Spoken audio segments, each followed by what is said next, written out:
So,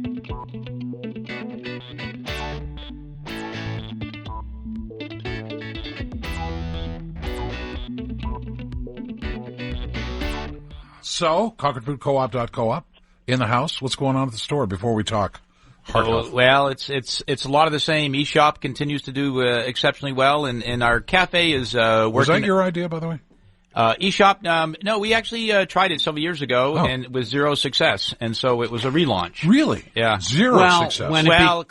Close to zero interest. It was had considerable investment in time and marketing, and it was just several years before its time. So I you guess. could drag out that blueprint, and that's what you... And say, you know what, this would be the perfect time for that. Yeah. So that's good. So the investment did pay off.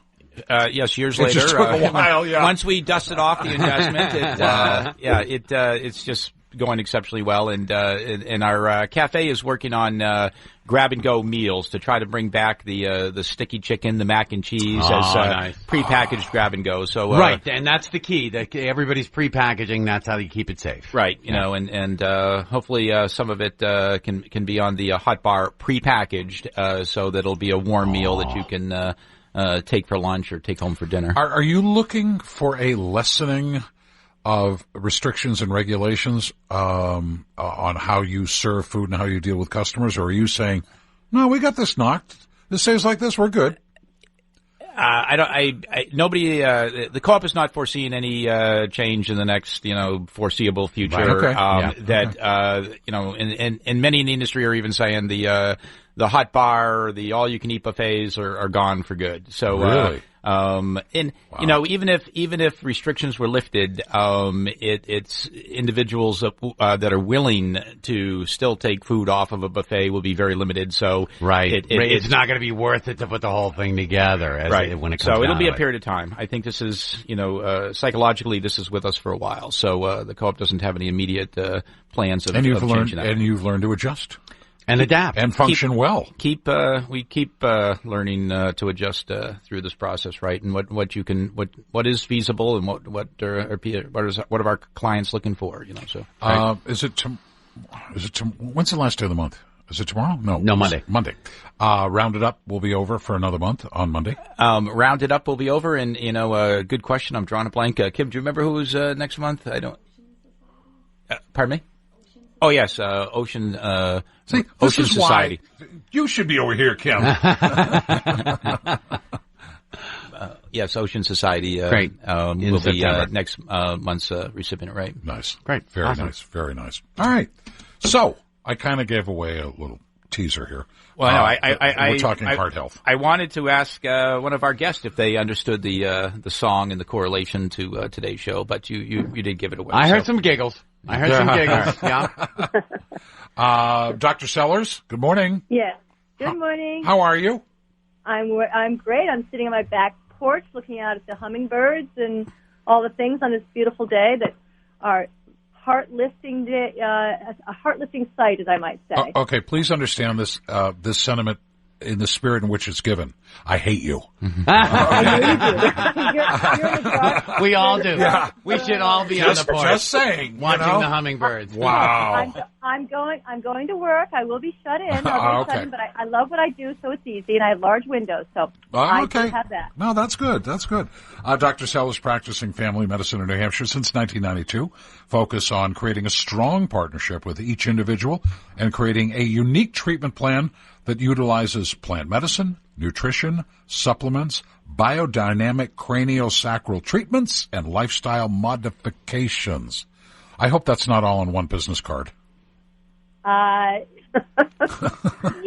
is. And I have to say, before we get started, Pamela is the one who gave me the start in New Hampshire in 1992. So it's great that Dr. Herring and I are working together today again. That's awesome. Oh, that's cool. And the Dr. Herring she was referring to. Good morning, Pam. How are you? Good morning. I'm well. Dr. Herring, I'm in the house, but looking out into the woods, which is nice. Not sitting on the back deck with coffee watching the hummingbirds? Well, I have my tea, and occasionally we have turkeys that march by. There we go. A few other things. My neighbor had a bear at the glass door of her home yesterday. 3 in the morning. Yeah, well, the critters are starting to move now. I've talked to some neighbors seeing deer and bear coming around, it's what they do, so that's good. So, Dr. Herring had an office in Concord for over 30 years, instrumental in the process of licensing of naturopaths as primary care doctors in New Hampshire. Back in 1995, Dr. Herring can be reached at drpamelaherring@gmail.com or by phone 491-7321. So we talk about heart health. Can we talk about that just as one thing? I mean, it's all interrelated. You got to take care of the other stuff to take care of the heart, right? Yeah, and in fact, as naturopathic doctors, we always look at the individual in a holistic manner. I mean, we individualize our plans for them, and we make sure that it's not just one thing, it's the entirety of the individual that's going on. And so we look at the mental, the emotional, the physical, the spiritual. You can't ignore one and just say, oh, there's a heart. There's not just a heart that walks in. It's an individual with a heart, with a liver, with a gastrointestinal tract, with a life. Well, that's and it. So, yeah. We're going to be looking at the different components. We have such a brief time, and there's so much to talk about. Pamela and I corresponded last night, and we've broken it down into these components of mental, emotional, physical, and of course the physical is probably the biggest because that's where people can go out and get something and feel like they're doing something. But it's I'm sorry, it's a weird time because I've seen a ton of stories about stress brought on by COVID and work, and people sometimes dealing with that stress. Oh, wait a minute, we've been gaining weight because people are at home and they're stressed and they're eating the stress. So you're talking heart health. Society right now is setting up stuff to fail heart health. Well, can I piggyback off that? I want to put this in perspective as well. Just for our audience, I think a lot of people always think heart health is something you look at when you're 65. So, is when it's true though. What is who should be concerned? If we have listeners out there that are 30, does heart health impact them, or when should they start being concerned? Immediately. I was going to say when they're 12. Yeah. No, in utero. I mean, Pamela, you can speak to that also because you've seen infants when they've come out of the womb. I mean, with doing homeopathy and other things. Yeah, they're finding cholesterol deposits and, heart disease beginnings in teenagers. Wow. And we see athletes that just drop, with a heart attack or something. And we think they're in the peak of fitness, and they think they're in the peak of fitness, but they're nutrient depleted perhaps, or have a lot of toxins from the environment and food and everything else. And something just, if you're missing any one nutrient, you're compromised. Wow. So we look at food go ahead, Dr. Sellers. Well, I'm thinking about the concept of cortisol being elevated. We're talking about stress, cortisol being elevated, epinephrine, norepinephrine, dopamine. Those all cause vasoconstriction of the heart and the vessels. And my goodness, stress. I mean, it creates this whole complex. Oh, yeah. And going back to that, what Pamela's saying, or Dr. Herring, I'll call you Pamela because that's what I'm used to calling you. That's great. Okay. So the concept of the nutrients. So I'll go back to that with you. Yeah, it is. You got a follow up, Greg? No. I think they can address your question as well. Go ahead. No, I don't even remember my question was. I got so taken away by the cortisol and the dopamines. Well, because then that's a natural occurrence, but it's got to figure into the equation. Yeah. But I mean, like Dr. Seller said, it's just not, you don't walk in just the heart, but is it diet? Is it no stress? Is it sleep? Is it exercise? Can I skip two of those and just do one? I mean, what's the combination? It's joy. It's looking at hummingbirds. It's looking at one's spirit. This whole thing of people who can't gather and go to church, which this might be their only place. I have this one woman that came in, and her social life revolved around going to church. And she came in crying, and her daughter said, her heart is breaking. Oh. And, her heart is breaking. Now, this is a woman from South America. Her life is around her community. And, her cholesterol had gone up. So therefore, I mean, cholesterol is protective, believe it or not. We could have a whole conversation around cholesterol that Pamela brought up, which was great as well in our talk back and forth. But you have to realize that if you're not on a, this is where you've got the spirit, the emotional, it all goes together. It's one big package, and that's why Dr. Herring and I look at this. Mm-hmm. You can't see one without the others. Right. But, I read an article in Psychology Today that said the broken heart syndrome is a real thing. Yes, it is. Oh, it is. Yeah. Yeah. So, poets and musicians have been waxing eloquently for hundreds of years about a broken heart, but no, it's a real thing. Mm-hmm. What are some symptoms of poor heart health, or that you have issues that are? I guess most people just think of they're just waiting for the minor pain in the arm or something from a stroke, or something. Yeah. So, what are the onset symptoms? Well, the difficulty here is that it's the silent killer. You've probably heard that term. Mm-hmm. Because it doesn't show up. Mm-hmm. It's slowly, gradually, very ever so discreetly, affecting our arteries, affecting our heart muscles, affecting the valves, all of that, and then boom, it finally gives out. But, in the meantime, we're building a little bit of collateral circulation that compensates so we don't notice it until we get a large blockage. Right, and again, it's not like you feel high cholesterol. That's not like a symptom if you wake up going, I think my cholesterol's high. It doesn't work like that. You really have to kind of check in.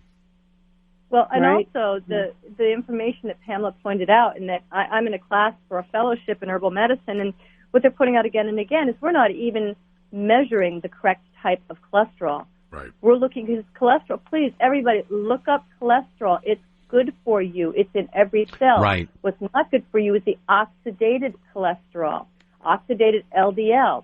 And so you ask your physicians, please measure my ox-LDL. Look to see if it's rancid. All right? And this is the stuff that it's the bad stuff. Go ahead, Pamela. Now, what's the stuff that gets in my artery? Is it plaque? Is that the stuff that can build up in my arteries? Well, actually, it's inflammation that happens in the arteries, and cholesterol actually lays down to repair that inflammatory lining of the artery walls. And as the cholesterol builds up because of so much inflammation, that's where you get the blockage. So, in the past we've blamed cholesterol, but it's actually an inflammatory disorder, which is really the basis of almost every disorder. Well, is that good cholesterol or bad cholesterol?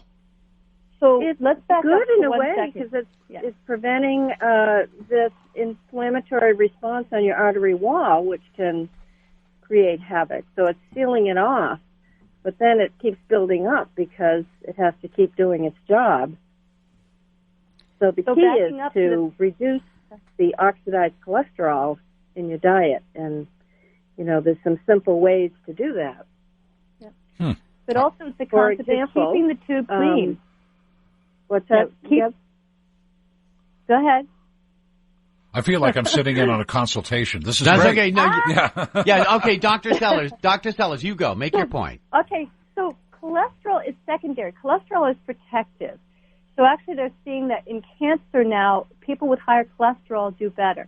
But let's back up to the tube. If you have a rusty, ragged tube, well, anything that's going through, especially something that's sticky, is going to collect. And it's going to block. So what you want to do is to go back to how do we keep the arteries smooth and healthy? Mm-hmm. And there are many nutrients that Pamela started to mention that are, yes, they help lower cholesterol, but they also keep the artery interior walls not only nice and smooth, but also allow them not to be too rigid. And hawthorn is a great example of how it helps with the vessel integrity as well as relaxing the vessel wall, just like magnesium. So I was talking earlier about the concept of many of the foods that are good are purple, blue, and red. And everybody look at your arms. You're going to see the blue of the veins, and you're going to see if you are to bleed, it's going to be red. And so it's very interesting. When you combine the two, you get purple. how most of the foods are full of flavonoids and polyphenols, and those are antioxidants and anti-inflammatory. Oh, hey, that's what helps the vessels stay healthy, therefore making it so that good cholesterol, bad cholesterol, oxidative, it has nothing to go and try and heal. That's all it's trying to do. Wow. Well, I'll tell you what. My stress level is getting elevated right now. I need to take a break and collect myself. So we'll take a commercial break, and then we'll come back right after this.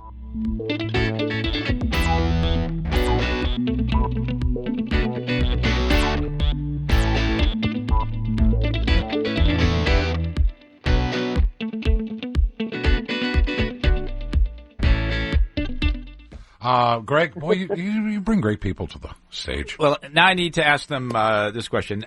You both mentioned a number of ways for better heart health, but I can always only focus on one thing at a time. So what would be your advice for the first thing I should focus on, or the one thing that would be most important or the most helpful, if such a thing exists? But what would you suggest? You're right. You got to start somewhere. Is it diet? Is it exercise? What is it? Whoa, it really is a combo. Oh, boy, I don't get a shortcut, huh? I don't think you can isolate them, but I would say, of course, diet is such a contributor, and oxidation of cholesterol is directly related to diet, such as dried egg products, which are like powdered milk, grated cheese,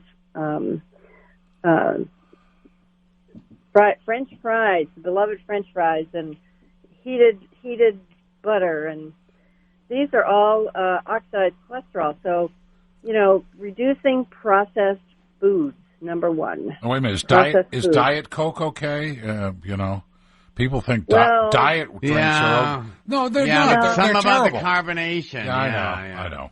It's the artificial flavoring that's going to kill you there. So don't worry. Yeah. It'll get you before the cholesterol does. No worries. No worries. And So for me, I agree. It's stress reduction. Oh. You've got to find ways to find joy in everything, especially in this crazy time. So I do see people who eat appropriately. They exercise like crazy maniacs. Mm-hmm. They do all that, but it creates so much stress that their blood pressure is through the roof. And then again, as I said, cholesterol is protective, so it may follow behind. And so it's finding joy in the smallest things and really getting that cortisol and epinephrine, norepinephrine, all those excitatory neurotransmitters, as I might put them into a package, including dopamine. It's not that they're bad. They're there as a fight-or-flight response. So if you're always in fight or flight, your body says, oh, I need to create protective mechanisms, and cholesterol is one of them. Plaque is another, because that's repair. Yeah. All right? And your heart has to be harder and faster and keep going. And how's your cholesterol doing now? I mean, how is your heart doing now? It's like, oh, it's beating harder and faster, and I'm scared. Well, take a deep breath. Pamela's talked about laughing before, singing. These are things that bring joy to the heart, and they bring that stress down. All right, so Greg, now do you have a plan? Do you know how you're going to start? Thank goodness it's going to be rainy tomorrow, because I'm going to listen to the show again and develop my plan. Oh, good job. Good first step. Dr. Sellers, Dr. Herring, thank you.